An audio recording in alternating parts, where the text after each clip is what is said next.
Selamat pagi di webinar ini. Oh ya, sebelumnya minta maaf ya teman-teman kalau agak sedikit terlambat karena tadi ada masalah dengan tampil ID. Oke, bagaimana nih kabar teman-teman semua? Bisa chat di public chat ya?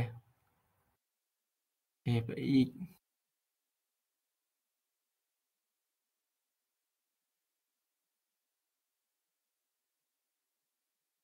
Oh iya, baik, baik, baik. Teman yang udah mau hadir dan mengikuti webinar yang saya buat ini, semoga materi yang saya sampaikan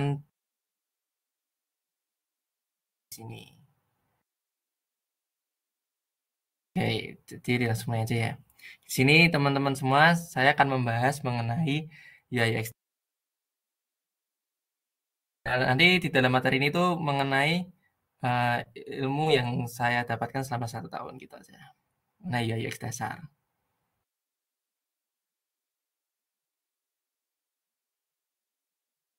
Udah kelihatan ya PPT-nya ya? Aman. Oke, makasih. Sebelum memasuki materi, perkenalan dulu aja ya teman-teman semua biar teman-teman bisa mengenal saya gitu.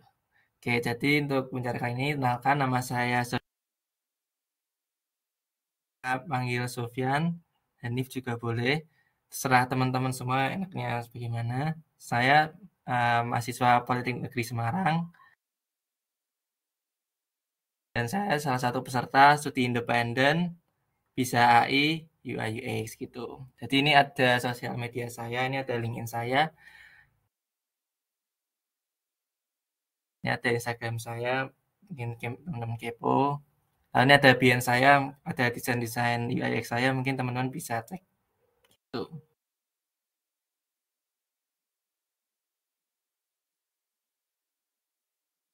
Oke, aku mau tanya nih sama teman-teman.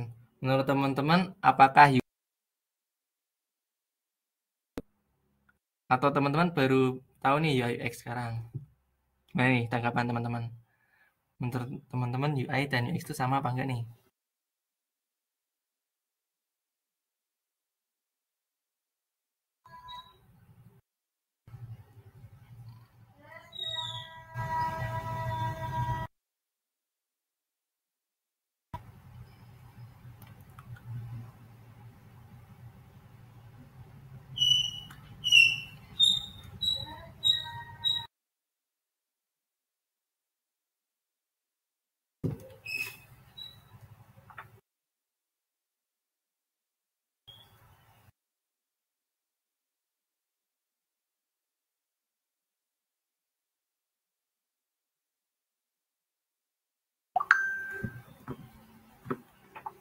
Oke, ada yang katanya Septianur,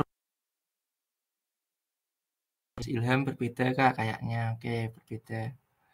Oke, mungkin kalau teman-teman yang masih baru dengar UI UX, mungkin masih bingung ya, apakah sama atau beda.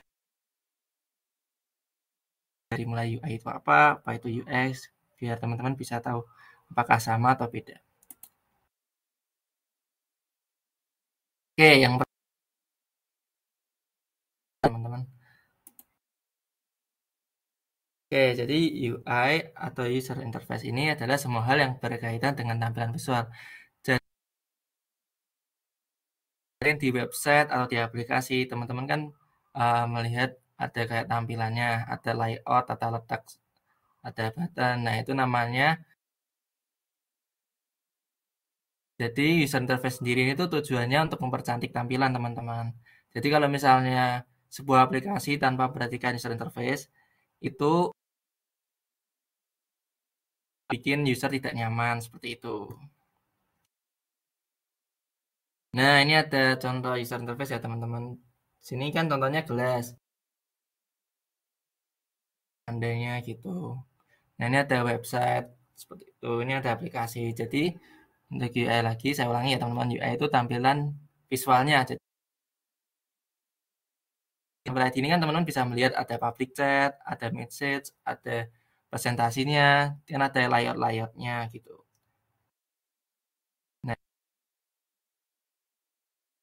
Dan layar-layar ini kan terlihat rapi ya teman-teman.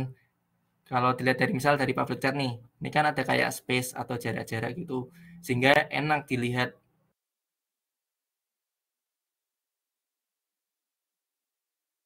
Oke, selanjutnya ini ada UX atau user experience.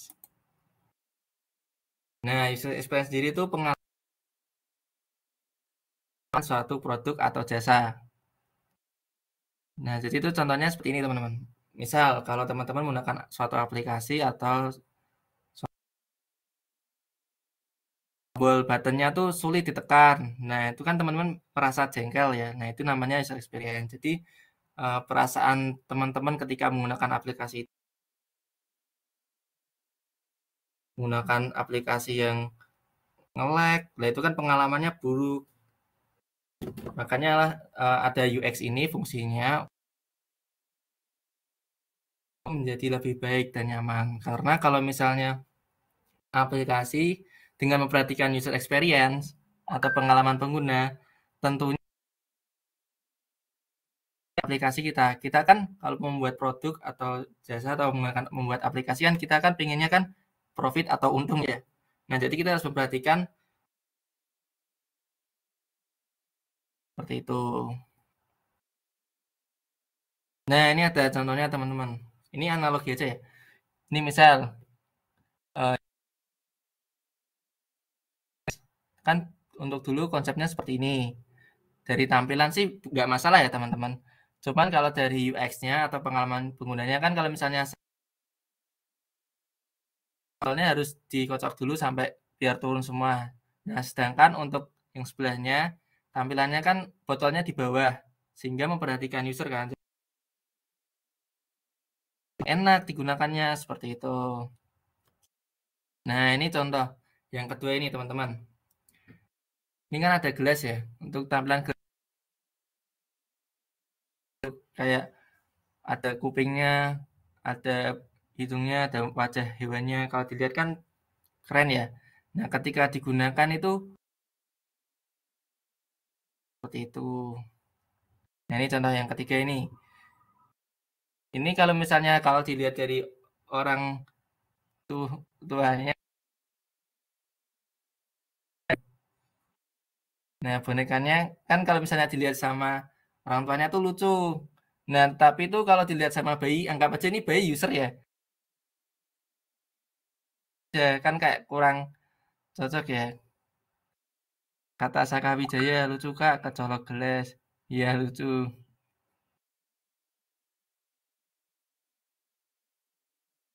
Ya next ya.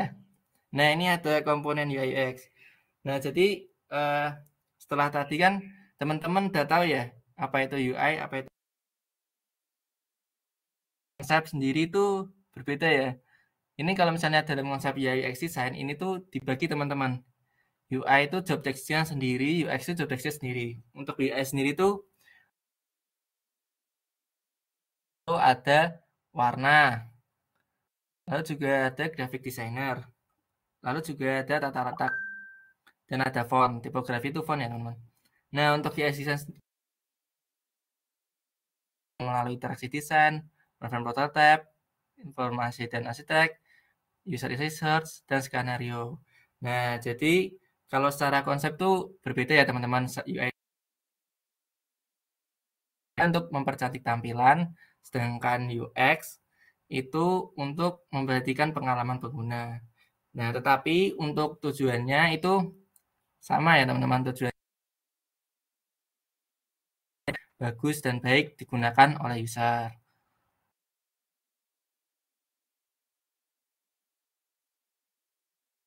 Oke,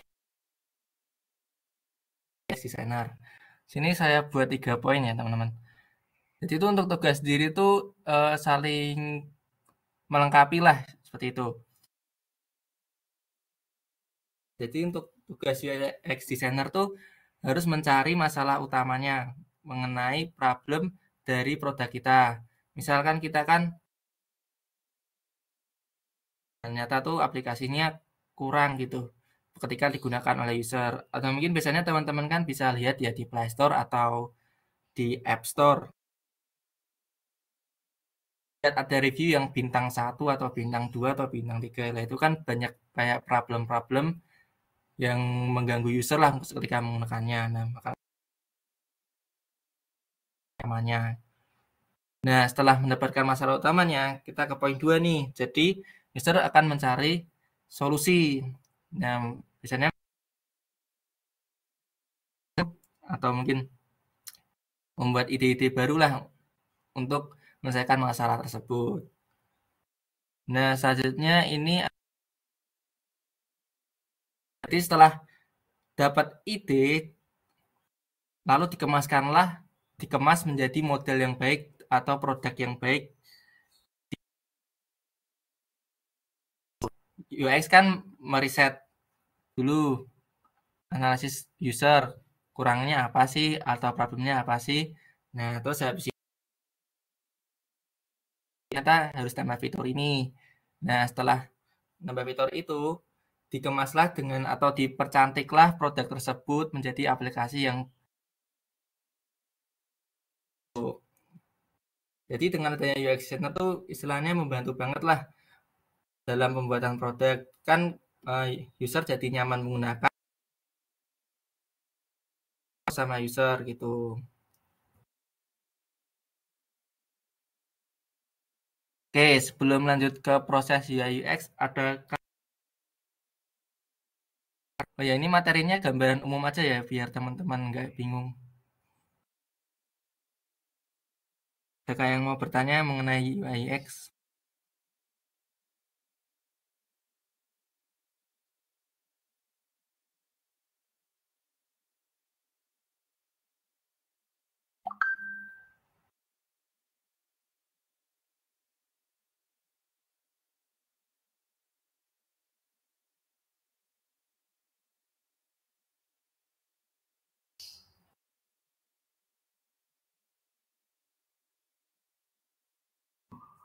Oke, belum.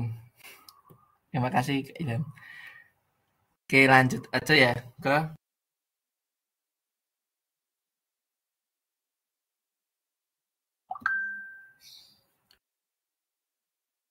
Nah, di proses UI UX ini untuk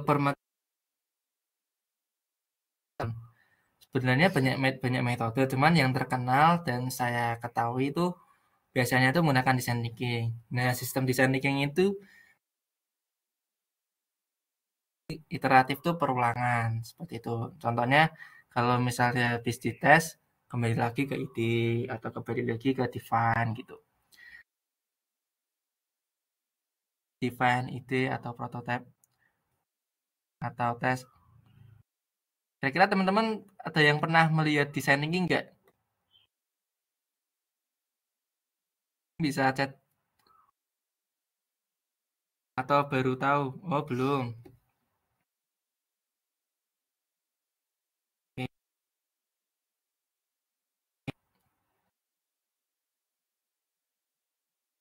oke, belum ya.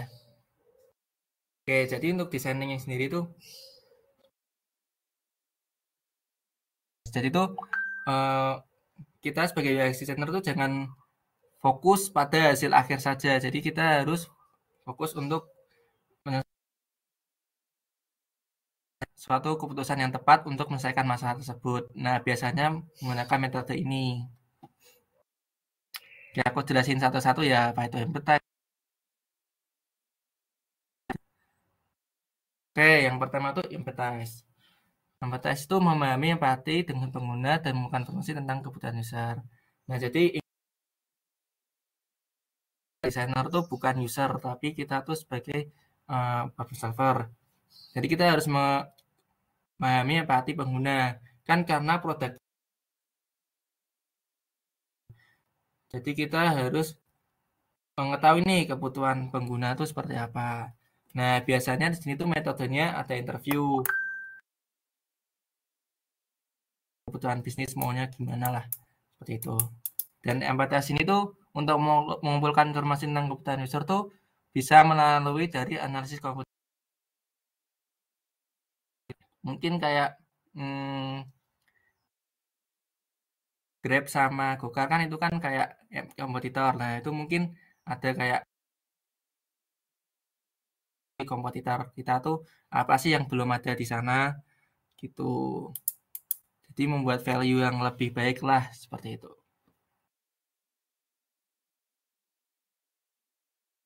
Oke, yang kedua ini ada define. Jadi setelah teman-teman mendapatkan informasi dari user mengenai kebutuhan user tuh apa sih? Lalu kita juga udah ngasih komentar dari kita. Nah, terus habis itu mencari masalah utama pada produk kita. Interview, misal nih banyak orang, kita kan pastinya udah dapat banyak masalah kan. Nah, kita tuh cari masalah utamanya dari buatnya biasanya menggunakan pain point. Contohnya seperti ini, misal dari segi warnanya, misal warna putih cenderung dari segi informasinya nih teman-teman. Dari segi informasinya, penjelasan deskripsi barang yang kurang lengkap seperti itu. Dan kalau misalnya teman-teman salah dalam mencari masalah utamanya, nanti bakal lanjutannya bakal salah lagi dan bakal ngulang lagi gitu. Jadi kalau bisa masalah tersebut gitu. Oke, selanjutnya ya. Jadi setelah teman-teman kan tadi kan teman-teman setelah mencari masalah utamanya ya. Jadi masalah utamanya tersebut kita harus atasi nih. Kumpul sama tim, lalu berdiskusi ide-ide apa sih yang kira-kira bisa mengatasi atau menanggulangi masalah kan metode brainstorming. Tapi sebenarnya banyak metode kayak Crazy X atau banyak lah. Nah ini mungkin yang saya jelasin yang gambarnya brainstorming gini. Jadi di sini tuh kalau misalnya dilihat ya teman-teman di gambar kanan ini ada banyak sticky note. Nah sticky note ini teman jadi kayak nulis-nulis ide apapun. Nah nanti ditempel-tempel gitu. Untuk pembuatannya sendiri tuh sekarang bisa di Figjam atau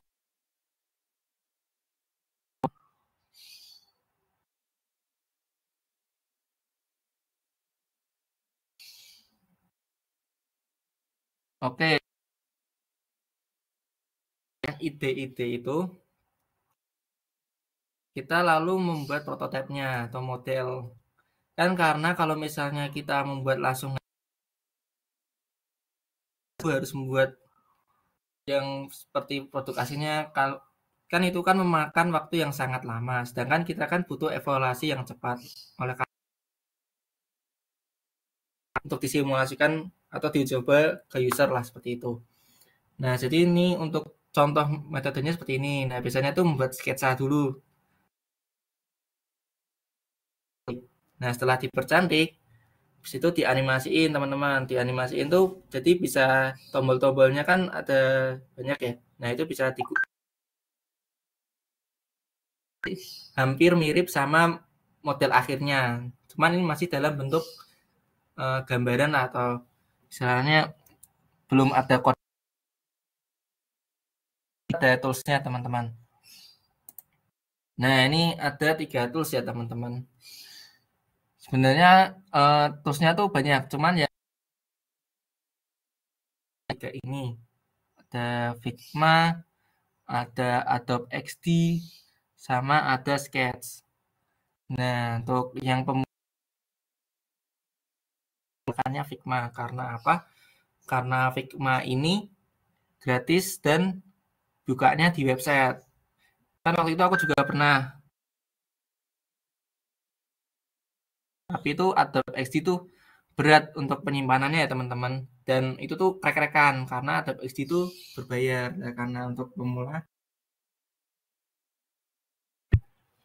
Dan Figma sendiri itu untuk fitur-fiturnya juga udah bagus dan udah lengkap juga. Dan mungkin teman-teman kalau mau edit mungkin teman-teman bisa nanti bisa cek ya. Itu istilahnya membantu banget. Tuh. Nah, ke user. Jadi user itu bakalan tanggapannya bakal suka atau gimana gitu. Nah, biasanya dampingi sama ya UX designer untuk dicek apakah aplikasi yang kita buat itu berjalan dengan baik atau tambah runyam atau banyak problemnya.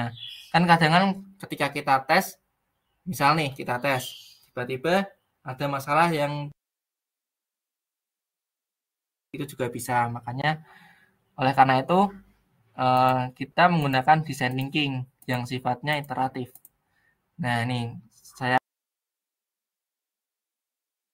apa itu empathize, apa itu define, apa itu ide, apa itu prototype, apa itu test. Nah, jadi karena sifatnya design thinking itu iteratif, mengalami kendala, jadi dia bisa kembali lagi nih ke manapun. Jadi tergantung sama, nah jadi bisa kembali ke ide, nanti menciptakan ide baru lagi, atau mungkin memahami masalah user testing, atau menciptakan ide dari ide baru lagi kan. Misal dari pengguna baru nyampe ini ada masalah baru lagi. Nah, kita kan bisa melihat ya dari hasil itu.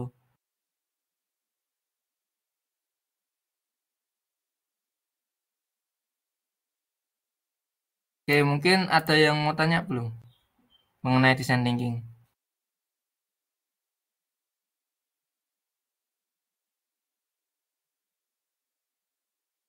Tadi saya kecepatan nggak ya ngomongnya?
Oke, aman ya. Suara saya aman kan?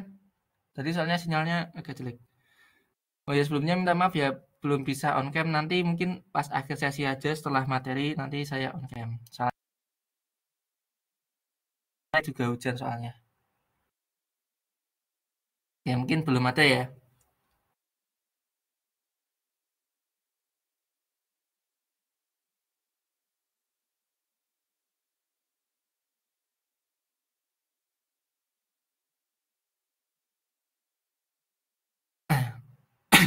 Oke,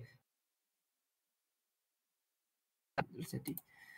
Nah, jadi untuk kelebihan menggunakan ya UX itu tentunya yang pertama kita memperhatikan UI pada produk kita, tentunya bakal produk yang kita buat tuh sangat nyaman digunakan oleh user ya teman-teman.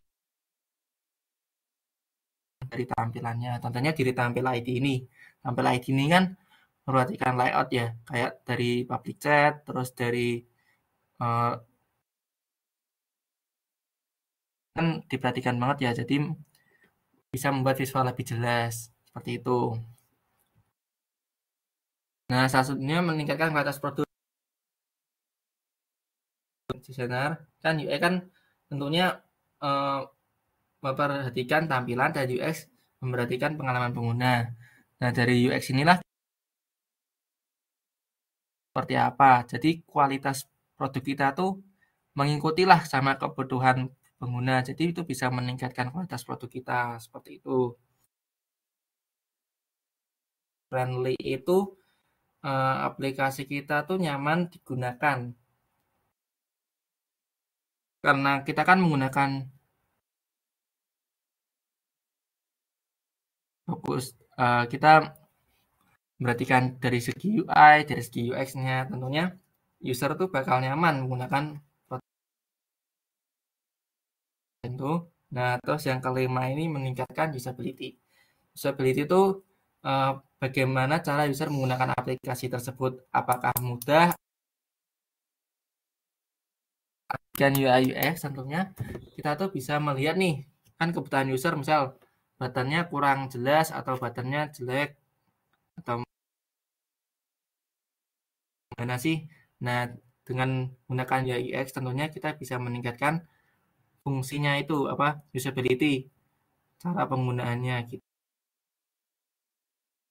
Ini ada kan kalau di public ticket kan ada tombol kirim pesawat kayak pesawat kertas itu kan, nah kan jelas ya teman-teman, dari tombolnya jelas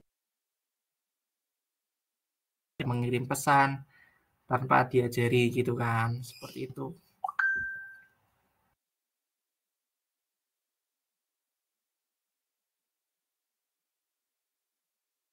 Nah, selanjutnya ini kesalahan yang sering terjadi ya.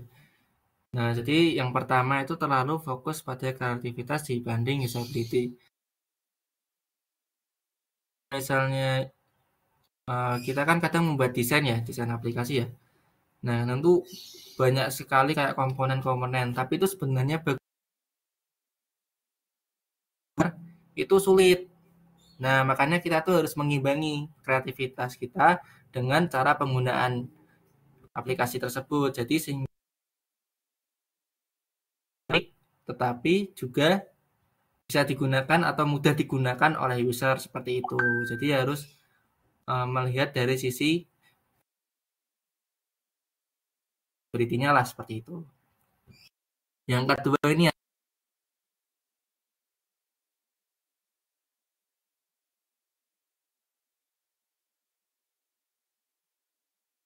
bisa dibuka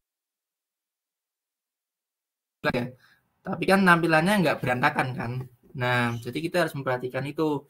Kalau misalnya pindah platform atau pindah device, tidak berantakan seperti itu. Mungkin aku dulu pernah lihat di YouTube ya, untuk cara pembuatan yang responsif tuh biasanya, kalau website ya, biasanya frame untuk laptop, frame untuk tab, sama frame untuk HP. Jadi ada 3 desain. Jadi kalau misalnya di HP itu tampilannya berbeda dengan HP. Tab dengan web. Jadi sehingga tuh kalau misalnya dilihat oleh user tuh tidak berantakan. Seperti itu. CTA button tidak jelas. CTA itu call to action. Jadi itu call to action itu kayak button-button yang istilahnya menarik nih, yang kanan ini ya. Ini kan ada button tulisannya buy now. Nah, biasanya tuh kayak buy now atau misalnya kayak menarik. Nah, biar caranya menarik untuk ditekan, biasanya tuh warnanya beda sendiri. Kayak contohnya seperti ini. Ini kan ada warnanya beda sendiri kan buttonnya kan. Untuk yang sebelahnya kan ini kan cuma buy now toh. Nah, buy now aja kan kalau misalnya dilihat kan nggak jelas ya ini button atau apa, cuman bisa jadi ini kayak deskripsi yang sebelahnya. Kan membingungkan user ya.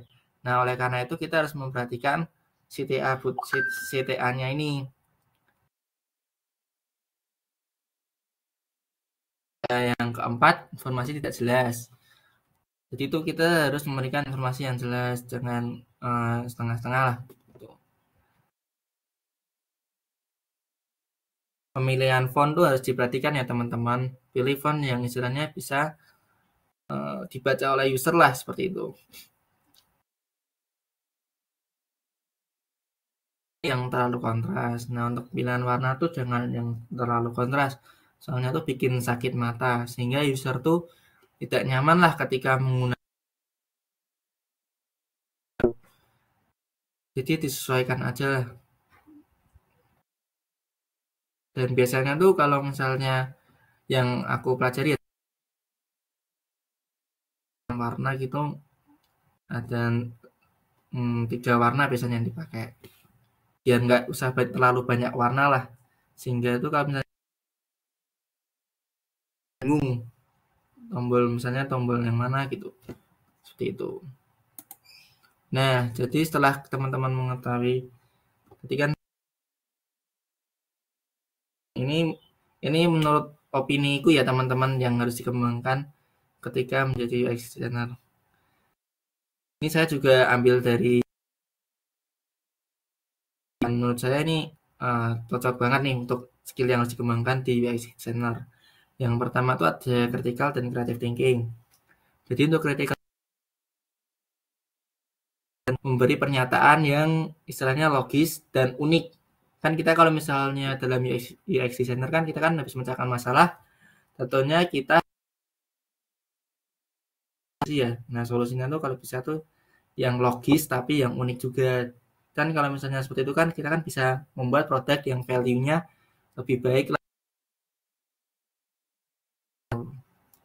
Nah, yang kedua ini ada komunikasi dan kolaborasi. Tentu ya teman-teman, kita kan nanti kan misal kalau kerja dengan tim, kita harus bagaimana cara kita menyampaikan suatu ide dan bagaimana cara kita kerjasama dengan tim dan menerima pendapat orang. Nah, seperti itu. Presenting it is. Jadi itu kita harus bisa mempresentasikan ide kita dengan jelas dan baik sehingga orang-orang tuh entah nanti idenya ditolak atau gimana yang penting tuh ide kita tuh bisa disampaikan dengan jelas dan baik seperti itu. Oke, ini mungkin mindset yang saya terapkan ya selama saya belajar UI designer tuh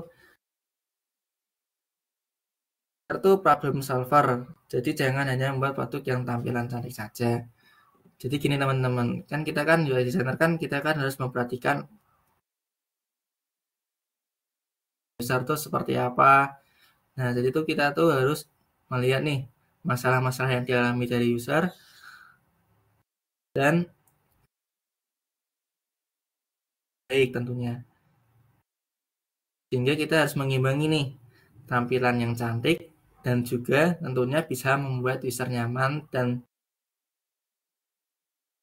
istilahnya bukan user ya teman-teman, kita kan UI UX designer sebagai pemecah masalah. Jadi kita harus membuat desain atau kebutuhan user. Tuh. Ya mungkin materinya cukup sampai sini aja sih. Ada yang mau bertanya nggak?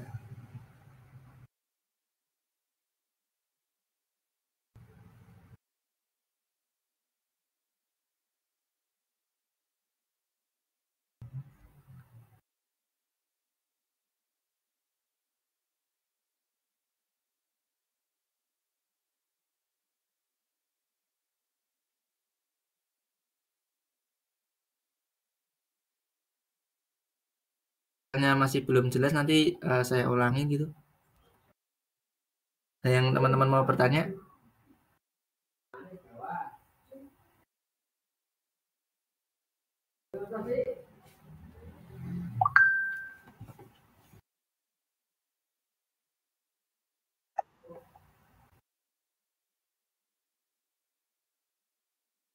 Oh iya, boleh Putri Ayu.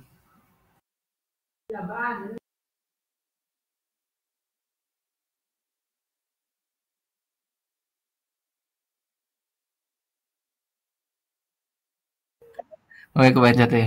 Mungkin teman-teman bisa uh, tanya melalui pap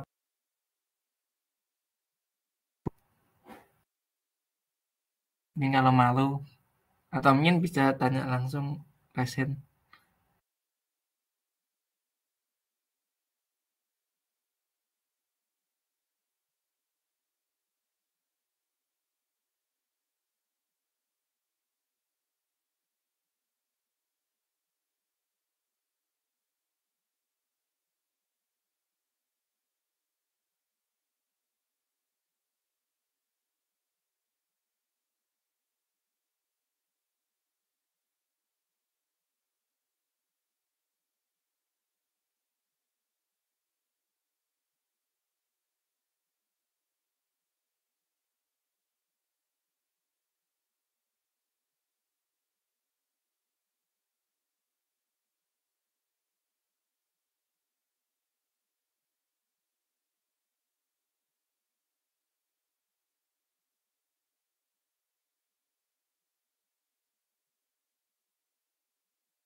Maaf untuk Akbar, pertanyaannya gimana ya? Aku bingung.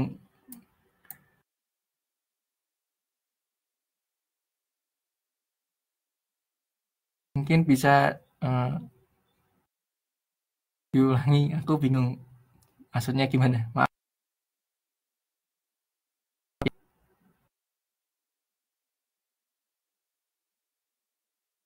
Ya mungkin dari Imran dulu aja ya. Cara mengetes desain kita bisa diterima oleh semua user. Nah, biasanya kalau misalnya mungkin ini dari tak kasih contoh gampang aja ya. Kalau misalnya nih di App Store atau Play Store kan kita kan itu kan kita misal ngeluarin produk produk aplikasi itu. Nah, itu kan teman-teman bisa dilihat ya dari jelek atau mungkin desainnya kurang, kan bisa dilihat dari situ. Biasanya dari review sih atau enggak ketika teman-teman tes user pada saat menggunakannya itu buruk atau enggak seperti itu. Nah, biasanya tuh kalau misalnya di tes itu ada namanya itu ada kayak tahapan-tahapan gitu. Jadi misal nih kita membuat aplikasi e-commerce. Nah, di e-commerce itu kan eh, barang seperti itu. Nah, itu ada step-stepnya. Misal ketika login, apakah user itu senang atau sedih. Jadi itu kayak ada perasaannya gitu di user. Jadi setelah itu em, misalnya senang berarti aman aman aplikasi kita. Terus habis itu pas ketika senang, ternyata tuh user tuh kesulitan. Nah, dari situ kan kita bisa lihat desainnya kita kan belum diterima seperti itu. Bentar aku dulu pernah buat. Bentar ya, aku cek dulu.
Kelihatan belum?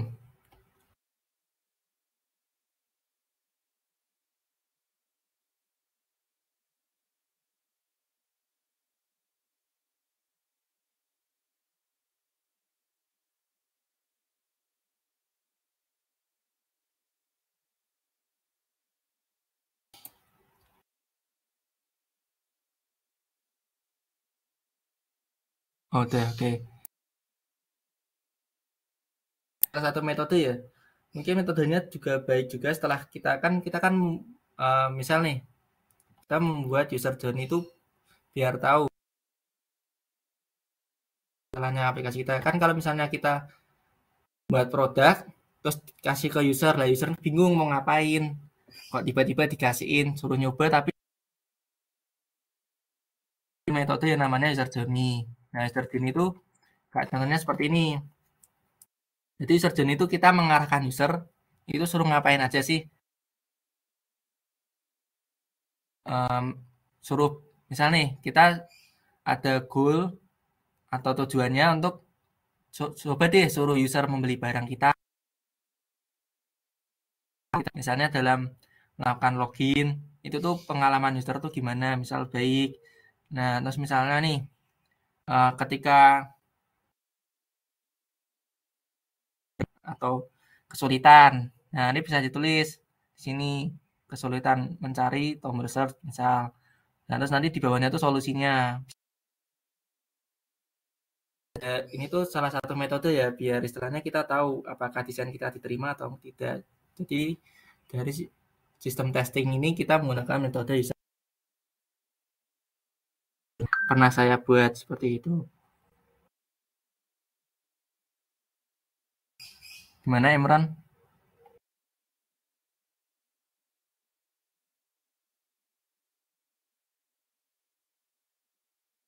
Oke, makasih Imran.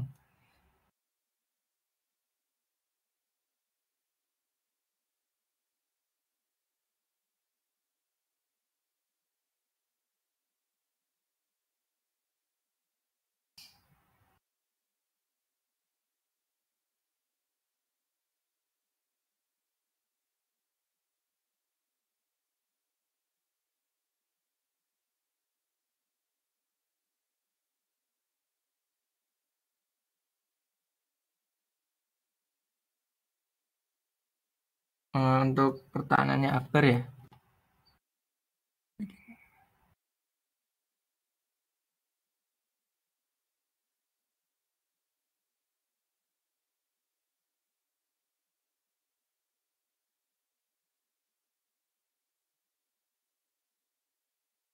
Untuk UIX itu yang saya ketahui ya, saya kan juga belum bekerja ya, jadi belum tahu banyak. Jadi ini yang saya ketahui aja ya. Pas, mohon maaf ya sebelumnya ya. Jadi mungkin kita kan nanti kan kalau misalnya membuat produk, kita kan presentasi ini ke stakeholder atau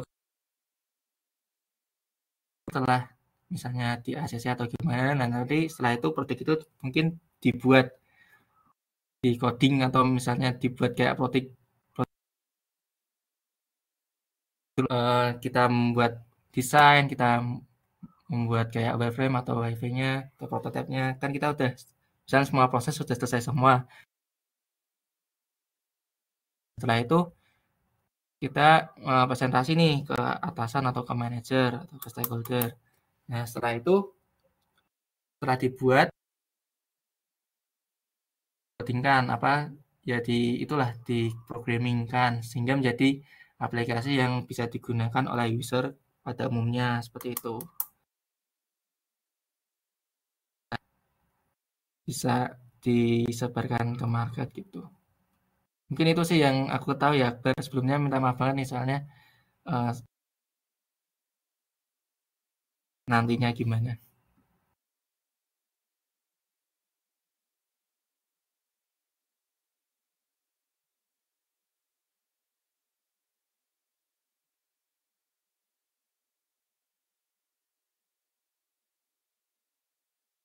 Terima kasih Akbar. Mungkin ada yang mau tanya lagi.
Oke, sepertinya teman-teman gimana nih teman-teman?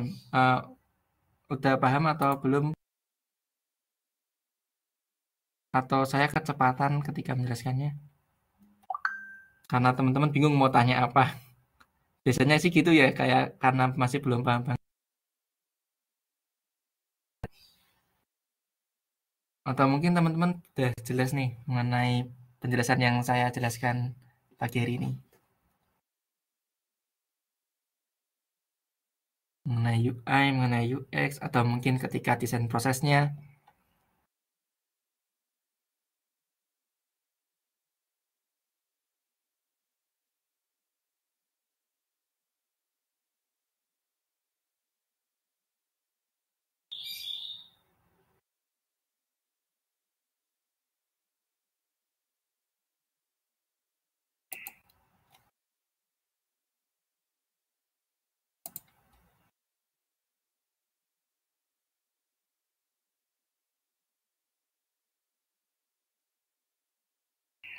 Oke, sepertinya enggak ada ya teman-teman. Oke, mungkin kalau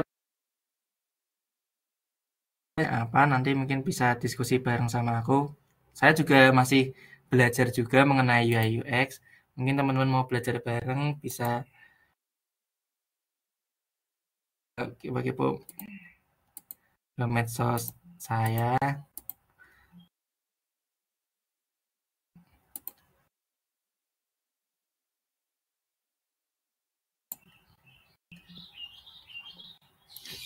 Mungkin bisa on cam dulu ya teman-teman buat apa? Dokumentasi.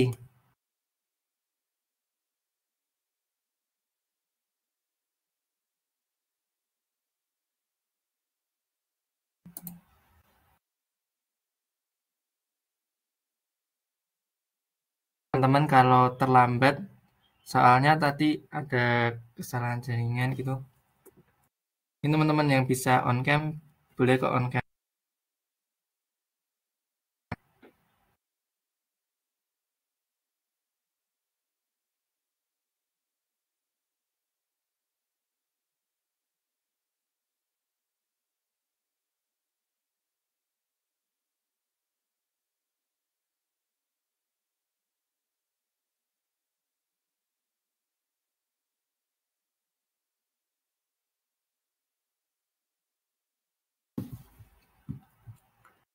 Oke,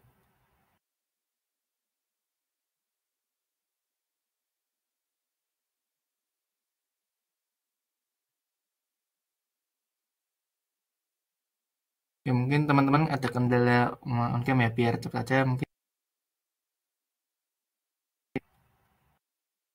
saya tutup aja ya teman-teman. Oke, sebelumnya saya mau ngucapin terima kasih ya teman-teman semuanya yang telah hadir. Saya harap materi yang saya sampaikan ke teman-teman ini bermanfaat buat teman-teman semuanya gitu. Dan udah ya istilahnya berkonfirmasi dan chat di chat publik ini udah istilahnya bantu saya banget buat konfirmasi.